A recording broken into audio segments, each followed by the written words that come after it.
Hello guys, hope you're all doing fine today. Quick video here about this Shelton supernova. I don't know how many of you know anything about it. Supernova 1987A. So let's listen to what this lady has to say first.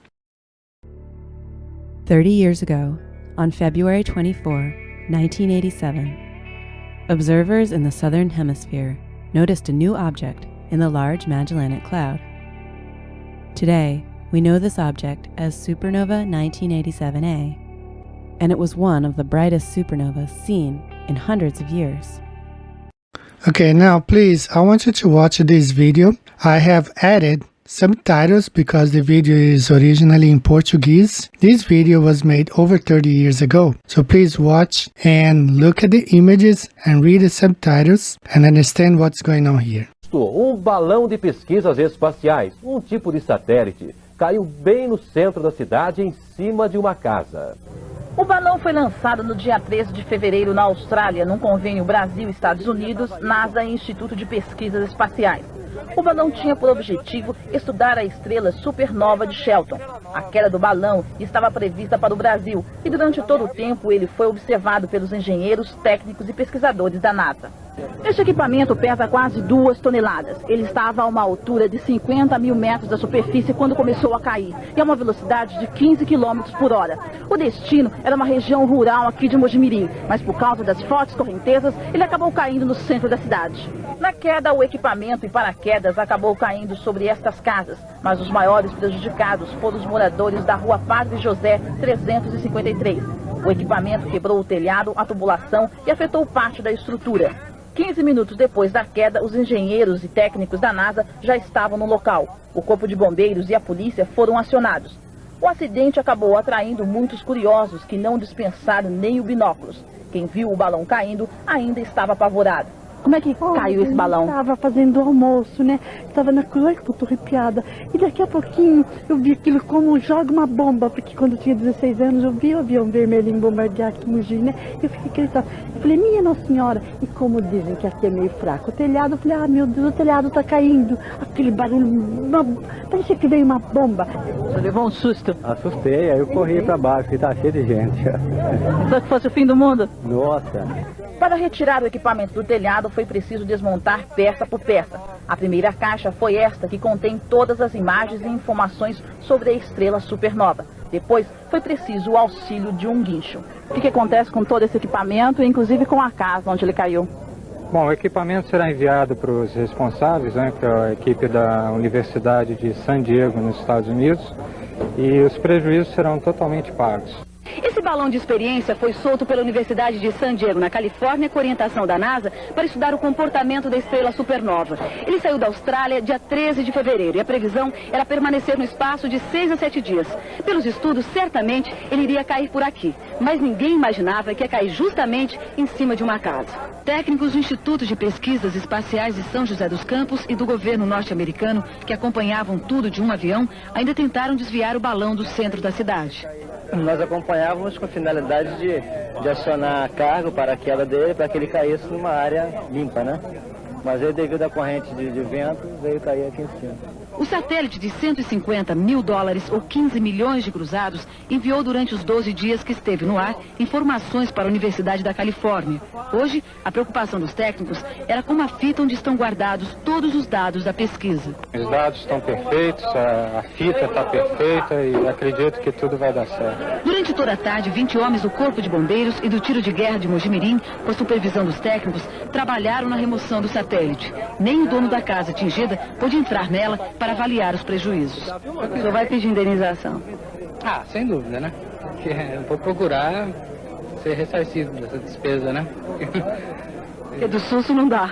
Do susto não é possível. So this balloon was supposed to be studying the supernova, which is at an immense distance. Just listen to this person. The supernova is located in the Large Magellanic Cloud, a small companion galaxy to our own, only about 170,000 light-years from Earth. Only about 170,000 light-years from Earth. Okay, so this supernova is supposed to be almost 2,000 light years away, and they are saying that they are sending a balloon 50 kilometers up, about 80 miles up, we'll be able to study something that is over 1,500,000 light years away. Just imagine like a lady trying to study what's on top of the tallest building in the world, just putting on a high heels. Okay, this balloon at only 50 kilometers up or about 80 miles up is supposed to be studying a star that's over 1,500,000 light years away. So of course this thing is not in outer space. The stars, the moon, and the sun is all between 100 and probably 150 miles up in the sky, in the dome, in the firmament, not thousands of light years away. Now, the most interesting part of this that I found is this thing here. Listen to this.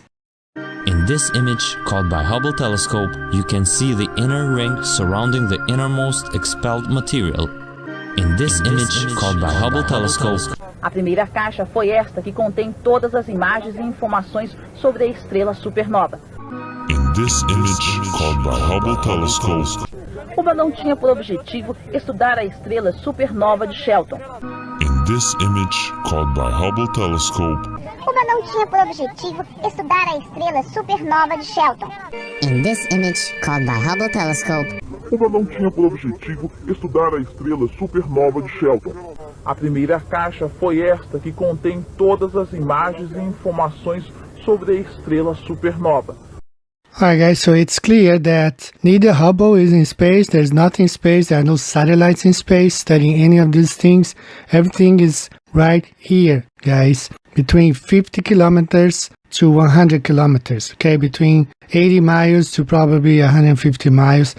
There's nothing going anything beyond this. There are no satellites in space. Those balloons are being running since the 1950s. That's what's going on. There's no space. There's nothing out there. So it's the only thing NASA has always ever sent to space is your imagination. So I'm going to show here again what this guy was saying when he supposedly went to space. Individuals can have a part in every stage of the process. John Grunsfeld, former NASA Associate Administrator and astronaut, worked on scientific balloon payloads while earning his PhD. The first time I saw a balloon launch, helium was in the bubble, it was on the spool opened up, and I heard the rustle of the polyethylene and saw it rising, and then the balloon took off and off it went. I thought, this is just the coolest thing ever. I went on to do 3 Hubble Space Telescope servicing missions. And for that, it was much more like scientific ballooning, because there was a moment where I was inside of the Hubble Space Telescope, this time in a spacesuit, working with tools, reaching inside of the Hubble, and I had a flashback right to that moment on the flight line, reaching into my balloon gondola. And the thought that I had at the time was, all of those lessons that I learned in building the payloads, preparing them for flight, was preparing me to go service and upgrade the Hubble Space Telescope. That I had at the time was, all of those lessons that I learned in building the payloads, preparing them for flight, was preparing me to go service and upgrade the Hubble Space Telescope.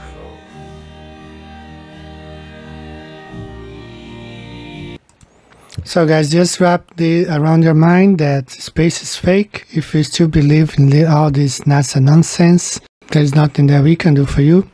Earth is flat, there's a firmament. All those scientists are fools because they are trying to make you believe what's not real. They are taking money from the people and building spaceships, rockets that go nowhere. What if I told you that we have now spent $46 billion of your taxes on a project to study deep space? Okay, you would either say, hey, that's great, Sanchez.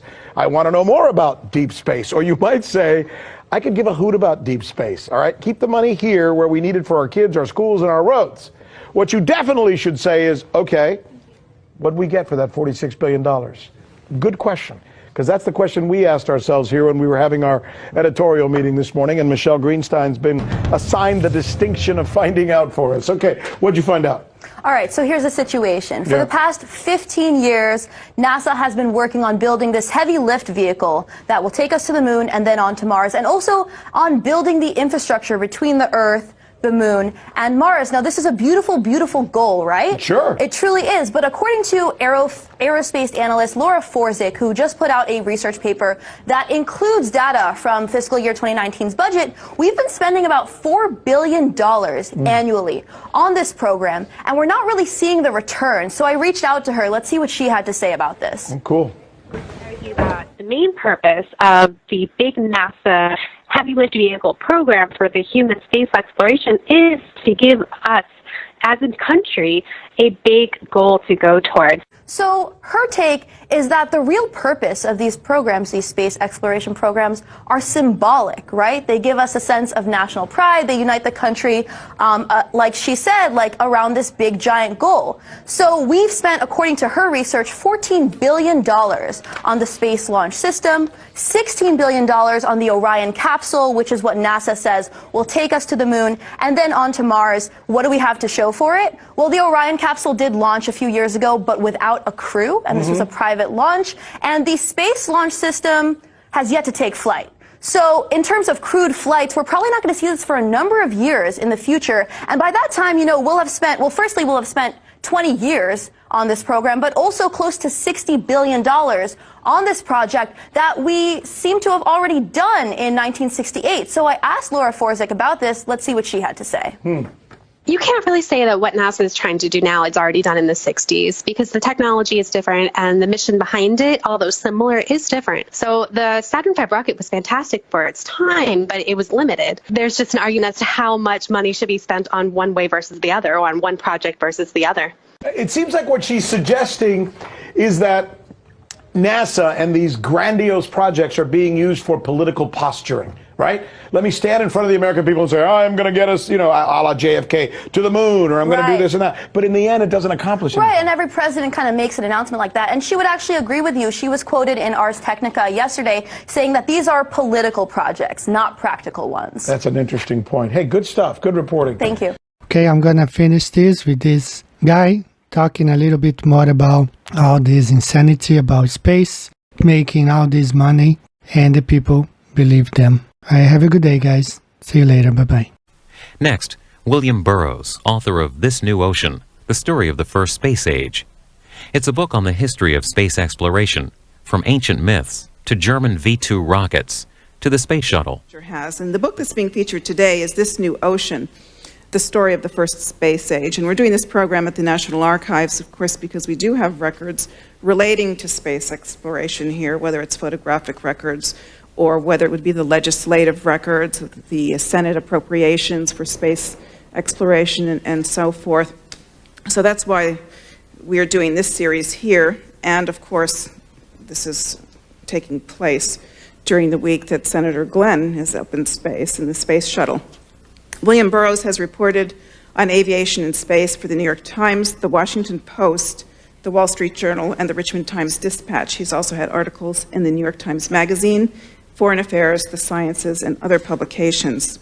He's the author of 7 previous books, including Deep Black, the award-winning classic work on spying from space. Mr. Burroughs is a professor of journalism at New York University and the founder and director of its graduate science and environmental reporting program. Would you please welcome William Burroughs?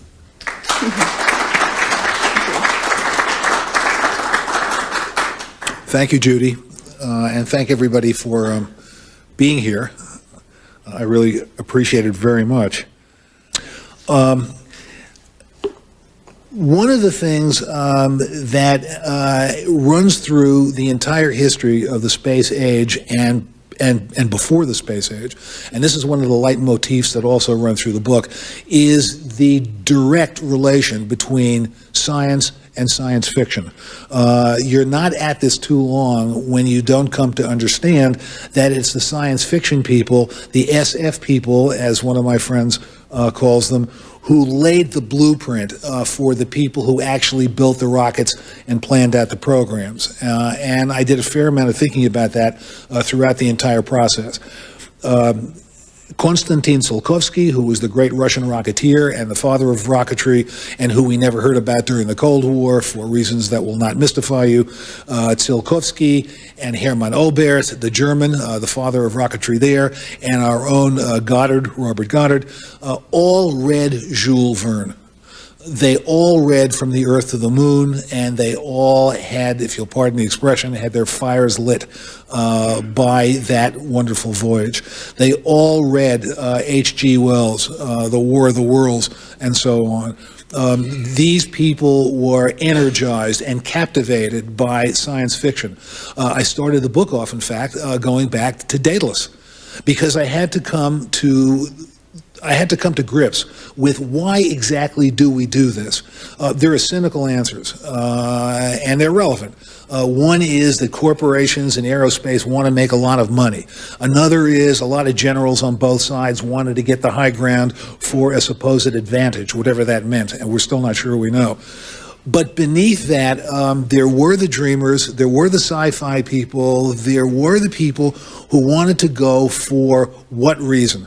This is what I had to try to come to grips with, and when I went back to Daedalus, when I went back to Greek mythology, it occurred to me that one of the reasons is transcendence. I came to realize in the course of researching the book that what I was dealing with was not in reality, was not hard-nosed businessmen who were trying to keep their stocks up and generals who were trying to one-up the enemy. What I was dealing with was members of a religion. And that's exactly what this undertaking is. What else to call people, I'm talking about serious engineers who design colonies on Mars and interstellar missions that they know they will never live to see? What else to call them but members of a religion as people in the Middle Ages started to build cathedrals they knew they would never see finished? And what is the trait that has propelled this all of these years? That's what I got into, and the rest of it is the top of the proverbial iceberg.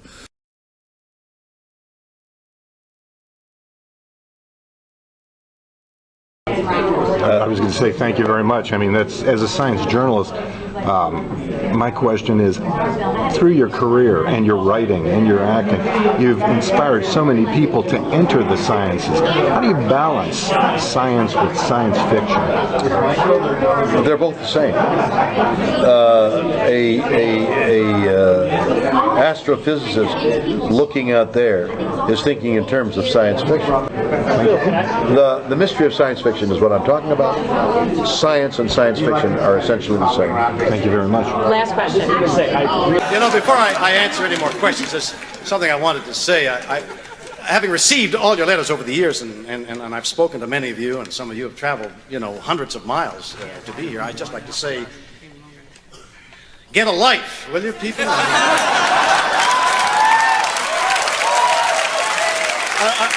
I mean, for crying out loud, it's just a TV show. I mean, look at you. Look at the way you're dressed.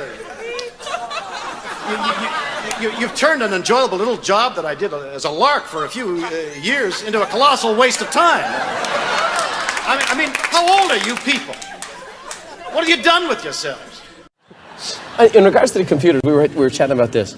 On the actual Apollo, the landing module, the whole process, how powerful a computer did you have? How, in today's terminology, how powerful would you say it was? Well, it was not as good as a laptop, but it was probably a little better than a handheld. It actually had, I mean, some of you that are computer nerds. He's a pilot, he's not a nerd. You know, you got to have gigs and that kind of stuff, and we didn't have gigs or even megs. The Apollo computer had 32K of fixed memory and 2K of erasable.